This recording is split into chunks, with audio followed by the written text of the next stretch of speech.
आगे बढ़ते हैं अगली खबर उत्तरकाशी से। आपको बता दें, टनल रेस्क्यू पर पीएम ने जायजा मीटिंग की है। कल देर रात दिल्ली में जायजा मीटिंग मुनक्किद की गई। जराये के हवाले से बड़ी खबर, लगातार रेस्क्यू पर है पीएम मोदी की नजर। पीएम रोज सीएम धामी से फोन पर बात करके जानकारी ले रहे हैं। रेस्क्यू ऑपरेशन की जानकारी लगातार पीएम मोदी की तरफ से ली जा रही है। तो उत्तरकाशी के टनल में 41 मजदूरों को बचाने की जो जद्दोजहद है वो जारी है। अलग अलग ऑपरेशंस यहां पर अंजाम दिए जा रहे हैं। और हालांकि खुशाइन खबर यह है कि फिलहाल मजदूरों की जो अंदर की तस्वीर है वो सामने आई है। उम्मीद यहां पर बढ़ गई है।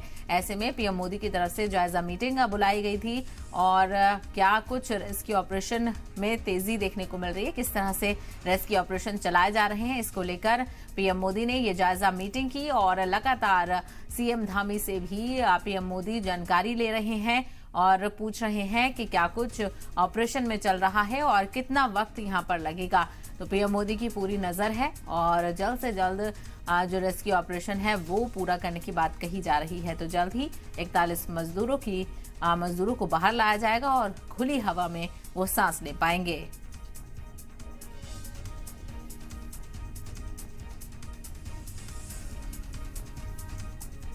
तो टनल रेस्क्यू पर पीएम मोदी ने जायजा मीटिंग की। कल देर रात बताया जा रहा है जराये के हवाले से कि दिल्ली में जायजा मीटिंग बुलाई गई थी। लगातार रेस्क्यू ऑपरेशन पर पीएम मोदी की नजर है। पीएम रोज सीएम धामी से फोन पर भी बात कर रहे हैं और रेस्क्यू ऑपरेशन की जानकारी यहां पर पीएम मोदी लेते हुए नजर आ रहे हैं। मजीद जानकारी हासिल करते हैं हमारे नुमाइंदे रामानुज इस वक्त हमारे साथ जुड़ गए हैं। रामानुज, लगातार सबकी निगाहें इस रेस्क्यू ऑपरेशन पर जुड़ी हुई हैं, जिसके कंप्लीट होने पर जो मजदूर हैं वो खुली हवा में सांस ले पाएंगे। लगातार पीएम मोदी भी इसको लेकर अपडेट ले रहे हैं। कहां तक काम पहुंचा है और क्या कुछ अपडेट है?